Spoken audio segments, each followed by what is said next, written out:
بسم اللہ الرحمن الرحیم، السلام علیکم۔ آج تو خواجہ آصف کی چیخیں سننے والی تھیں۔ آج جس طرح سے پارلیمنٹ میں تقریر وہ کر رہے تھے تو جملے ان کے بڑے مشہور ہوئے تھے، کوئی شرم ہوتی ہے، کوئی حیا ہوتی ہے۔ لیکن آج خواجہ آصف صاحب نے کیا کیا؟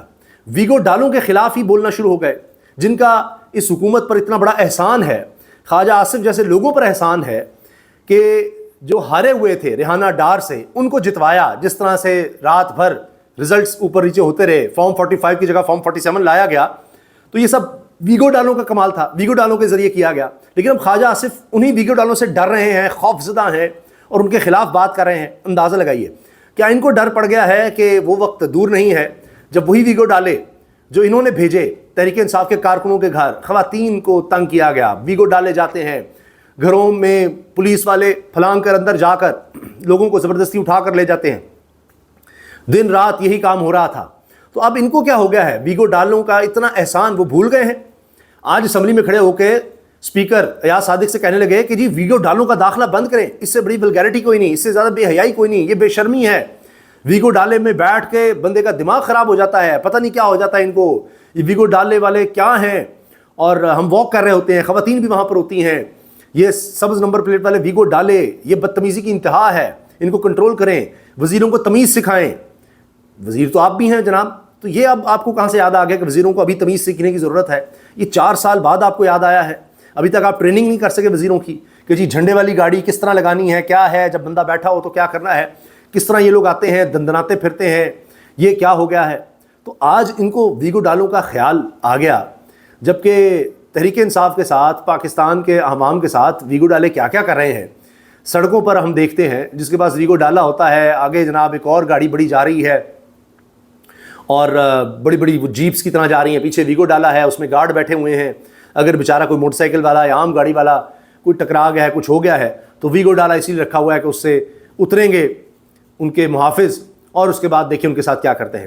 تو ویگو ڈالے تو جناب وی وی آئی پی کلچر کا حصہ ہیں، جو کلچر آپ کو سب سے زیادہ پسند ہے۔ ویگو ڈالے تو آپ کے پروٹوکول میں پھر رہے ہوتے ہیں۔ وزیر صاحب کبھی دیکھیے تو صحیح کتنے ویگو ڈالے ہوتے ہیں، شہباز شریف کے ساتھ، مریم نواز صاحبہ کے ساتھ، ہر وزیر کے ساتھ، خیبر پختونخوا کے وزیر اعلیٰ کے ساتھ بھی آپ کو نظر آئیں گے، سندھ کے وزیر اعلیٰ کے ساتھ بھی نظر آئیں گے، 30 گاڑیاں آصف علی زرداری صاحب کے ساتھ نظر آتی ہیں، اس میں بھی ویگو ڈالے ہوتے ہیں۔ تو یہ تو ویگو ڈالوں کے ذریعے آپ کی حکومت آئی ہے، ویگو ڈالوں کے ذریعے آپ کی حکومت چل رہی ہے، اور ان کا اتنا بڑا احسان، اور آج آپ انہی ویگو ڈالوں کے خلاف بات کریں گے تو کہتے ہیں کوئی شرم ہوتی ہے، کوئی حیا ہوتی ہے۔ آج آپ کو یہ ویگو ڈالے برے لگنے لگ گئے ہیں، اور ویگو ڈالے میں بیٹھتے ہی جناب دماغ خراب ہو جاتا ہے۔ تو یہ کون لوگ بیٹھتے ہیں؟ آپ کے ارد گرد ہی وہ لوگ ہیں۔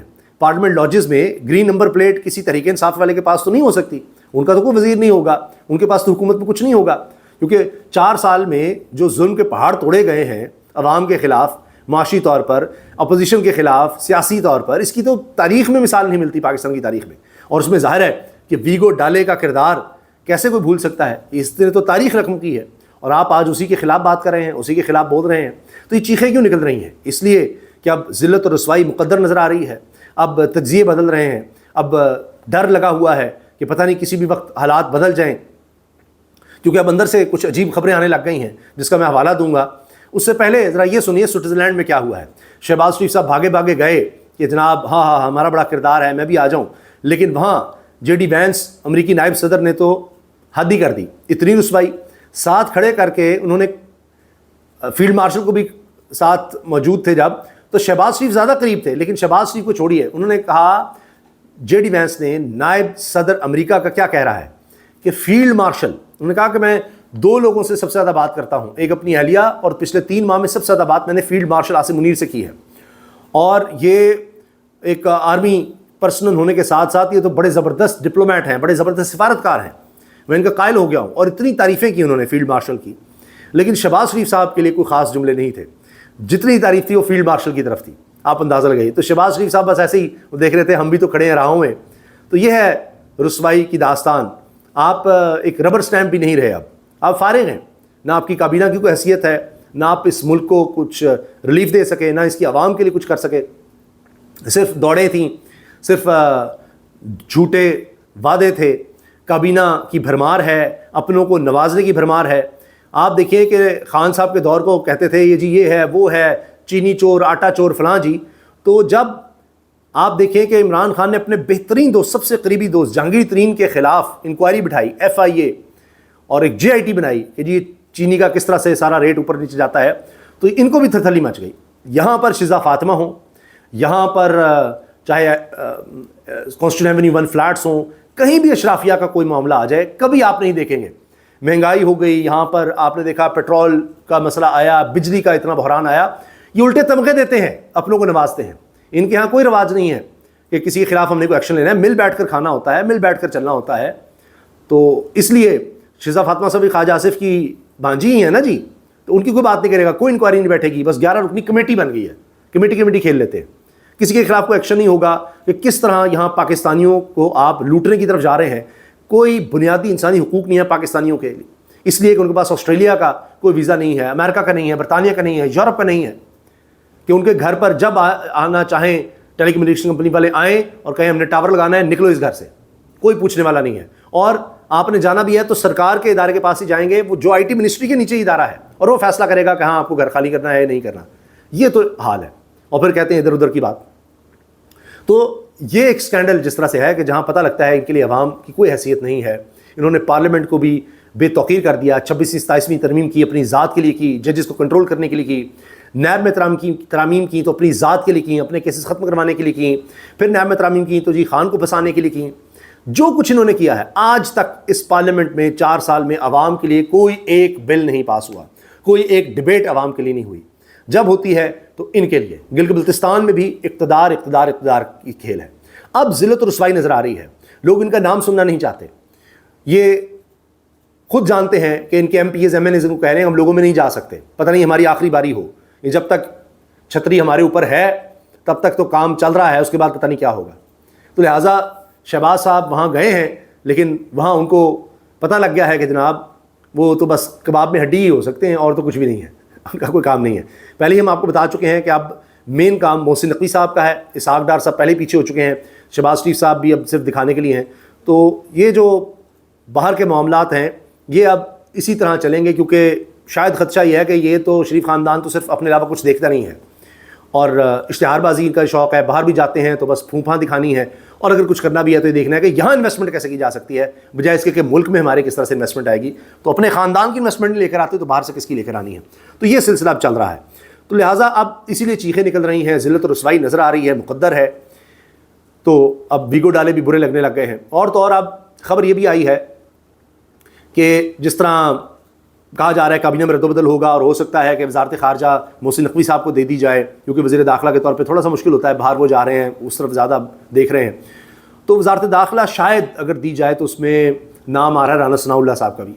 تو رانا ثناء اللہ صاحب سوچ رہے ہیں کروں نہ کروں، کدھر جائیں کیا ہو. تو میاں نواز شریف صاحب نے بھی کہہ دیا کہ رک جاؤ، پتہ نہیں اب یہ اونٹ کس کروٹ بیٹھے گا. یہ بجٹ کے بعد جو خبریں آ رہی ہیں جولائی سے زوال شروع ہو رہا ہے، ہمارے بہت ہر دل عزیز اور شریف خاندان کو بھی بہت پسند ہے سہیل وائد صاحب، انہوں نے بھی زوال کا ذکر کر دیا جولائی کے بعد. تو اس لیے وہ کہہ رہے ہیں کہ ابھی رک جاؤ، کوئی پتہ نہیں کسی وقت بھی ہمارا بوریا بستر ہی نے گول کر دیا جائے. جس طرح میں گلگت بلتستان گیا تھا اور وہاں سے پھر شٹ اپ کال مل گئی تھی کہ چپ کر کے بیٹھیں، نہ آپ سے کمپین ہوتی ہے نہ آپ سے بات ہوتی ہے، تو جتنا آپ کو کہا گیا اتنا کام کریں، بس فوٹو شوٹ وغیرہ کروا لیا کریں، چپ کر جائیں. آپ نوٹ کیجئے کچھ عرصے سے مریم نواز صاحبہ بھی اس طرح ایکٹیو آپ کو نظر نہیں آ رہی. طبیعت کا معاملہ تو ان کی تھا ہی، لیکن اس کے بعد بھی جب آئی ہیں انہوں نے ایک اجلاس کی صدارت کی ہے، اس کے بعد بھی اس طرح وہ آنی جانے نہیں ہیں، اس طرح میڈیا میں ان کا آنا نہیں ہے، اس طرح کے بیانات نہیں ہیں، تو کچھ بجھی وہ لگ رہی ہیں. اب بیماری بھی ہو سکتی ہے، لیکن ساتھ ساتھ یہ مسئلہ بھی نظر آ رہا ہے کہ اب وہ بات نہیں رہی، اب پریشر بڑھ رہا ہے. تو ان کے ترجمان نے تو پنجاب حکومت کہہ دیا، کوثر کاظمی صاحب نے جی شٹ اپ کال دے دی ہے. فیصل واڈر صاحب کو پتہ لگ جائے گا کتنی کو شٹ اپ کال دی گئی ہے، سب چیزیں سامنے آ جائیں گی. اچھا اب تجزیے بھی بدل رہے ہیں. تجزیے اس طرح سے بدل رہے ہیں کہ المعروف راوی صاحب چین لکھتے تھے، حسن ایوب صاحب ایئر پہ پروگرام بھی کرتے ہیں جو کہ نون لیگ کے بڑے قریب ہیں، وہ اب یہ کہہ رہے ہیں، پہلے انہوں نے اپنا کوئی تجزیہ اپنا کلپ لگایا ہوا ہے اور اب اس کے اوپر اس کی تصحیح کر رہے ہیں کہ شاید اس میں انہوں نے کہا کہ جی کوئی چکر ہی نہیں ہے، خان صاحب کی کوئی سہولت نہیں ہے، کچھ بھی نہیں ہونے والا، کوئی ملاقات نہیں، چکر ہی نہیں ہے، بس راوی چین لکھ رہا ہے، ان کے لیے مسائل ہی مسائل ہیں، ان کو نہیں چھوڑا جائے گا، کچھ نہیں کیا جائے گا. اب اسی کے اوپر یہ کہہ رہے ہیں میں اپنی تصحیح کر لوں.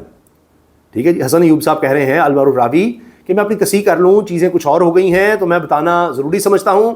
اب وہ کچھ اس طرح کے الفاظ لکھ رہے ہیں کہ دیکھیں جی ملاقاتیں شروع ہونے لگی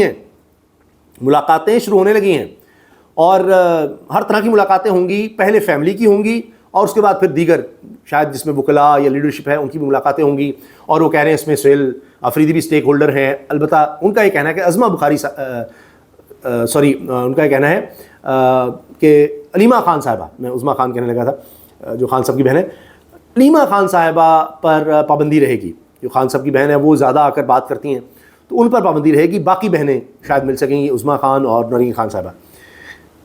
تو شرط یہی ہے کہ جی باہر آ کر تنقید نہیں کی جائے گی، سیاسی گفتگو نہیں کی جائے گی، سخت رد عمل نہیں دیا جائے گا، یہ چیزیں ہیں۔ تو اب جب راوی چین ہی چین لکھنے والے اب اس طرح کی خبریں دے رہے ہیں، اور یہاں نون لیگ کا چین اب اجڑ رہا ہے، بے چینی آ رہی ہے، خواجہ آصف دیکھ لیجیے، وہ ایسی تو نہیں ہے، صرف ڈالوں کا مسئلہ نہیں ہوگا نا، یہ تو کچھ اور بھی وہ دکھانا چاہ رہے ہیں۔ تو اس لیے ان کے بیانات اب آپ کو نظر آئیں گے، سخت ہوں گے، کچھ اس طرح باتیں کریں گے، کہیں سسٹم کے خلاف بات کریں گے، کہیں ڈلیوری کے حوالے سے بات کریں گے کہ یہ ٹھیک نہیں ہے، وہ ٹھیک نہیں ہے، فلاں ہے، تاکہ لگے تھوڑا سا ہم بھی عوامی ہیں، ہاں ہمیں احساس ہے لوگوں کا، ان کی تکلیف کا، لیکن انجوائے کس طرح کر رہے ہیں۔ یہ کہتے ہیں جی ہمارے ضمیر پر بوجھ ہے، ہم سے فلاں فیصلے کرواتا تھا فلاں، لیکن الیکشن رگ کرنے کا بوجھ نہیں ان پر، سیٹیں ہتھیانے کا بوجھ نہیں ہے۔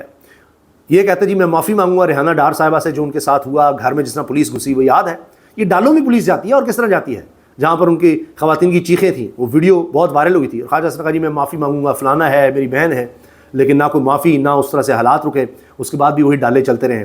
اب ان کو ڈالے برے لگنے لگ گئے ہیں، جب ان کو کہیں خطرہ آ رہا ہے کہ جناب ہمارا بوری اب اس طرح کہیں گول نہ ہو جائے، جو حالات چل رہے ہیں آگے بھی ہمیں کوئی بہتری ہوتی نظر نہیں آ رہی۔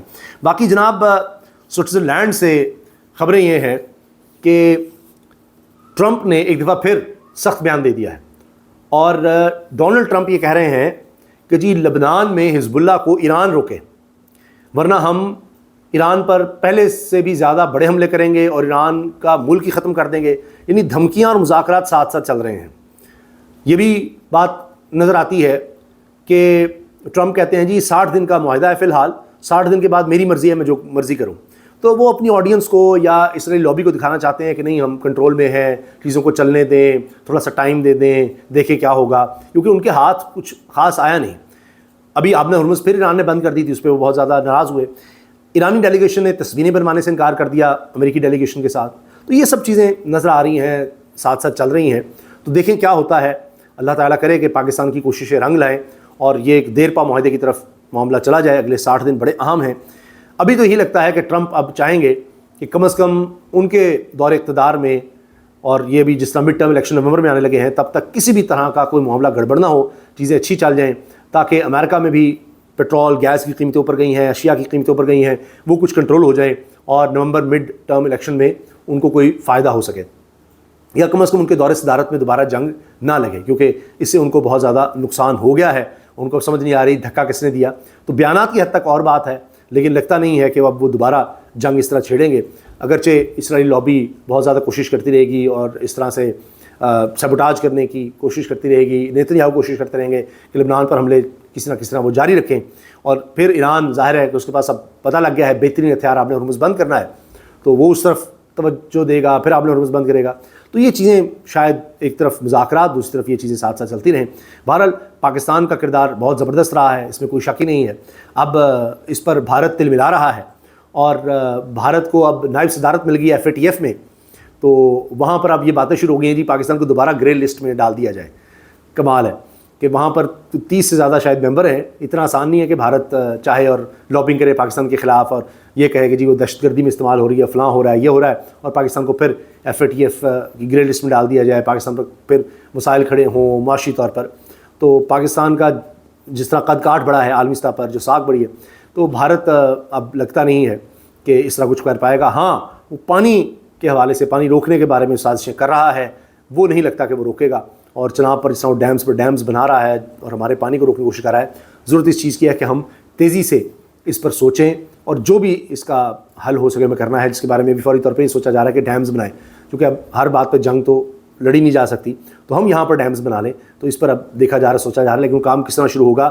آج تو اس حکومت نے حالات یہ کر دیے ہیں کہ صوبوں سے، تاریخ میں پہلی دفعہ صوبوں سے پیسے لینے پڑ رہے ہیں کہ جی آپ رقم دے دیں، اور وہیں پر خیبر پختونخوا کی حکومت بھی اڑ گئی ہے کہ جی بجٹ تو ہم نے سال کا پاس کر دیا ہے لیکن رقم ہم نہیں دیں گے آپ کو۔ وہ ایک مسئلہ بنا رہے گا، اور ظاہر ہے کہ IMF پھر اعتراض کرے گا کہ آپ کیا کر رہے ہیں۔